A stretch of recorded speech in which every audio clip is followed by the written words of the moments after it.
নমস্কার বন্ধুরা, নতুন ভিডিওতে আপনাদেরকে অনেক স্বাগত জানাই। আমি আবার একটা নতুন ভিডিও নিয়ে চলে আসলাম। আমাদের বাড়িতে একটা বড় অ্যাকোরিয়াম আছে, তারপর একটা ছোট অ্যাকোরিয়াম সেট করছিলাম আর কি।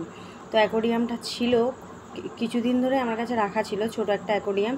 তো সেটার আঠা ছাড়িয়ে গিয়েছিল, তো সে আঠা দিয়ে গ্লু গান দিয়ে আঠা লাগিয়ে তারপর ওর কভারটা ছিল না, কভারটা আর কিনে আনা হয়নি। তো জামা প্যান্টের যে বাক্স হয় সে বাক্সকে ঢাকনা দিয়ে আর কি আমি কভারটা বানালাম।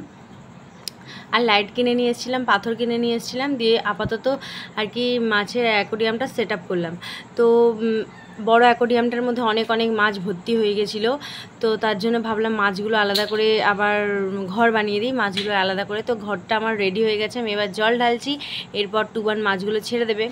তো গোলফিশগুলো অনেক ঘিঞ্জি হয়ে গেছিলো, মাছগুলো বাড়তে পারতো না, তো তার জন্য গোলফিশগুলো আলাদা করলাম। অবশ্যই বলবেন অ্যাকোরিয়ামটা কেমন লাগছে মাছের দেখতে। অবশ্যই এটা হলো আমার বড় অ্যাকোরিয়াম আর এটা হলো ছোটো অ্যাকোরিয়াম। তো অবশ্যই বলবেন দেখতে কেমন লাগছে, আর ভালো লাগলে অবশ্যই একটা লাইক কমেন্ট শেয়ার করে দেবেন। টাটা।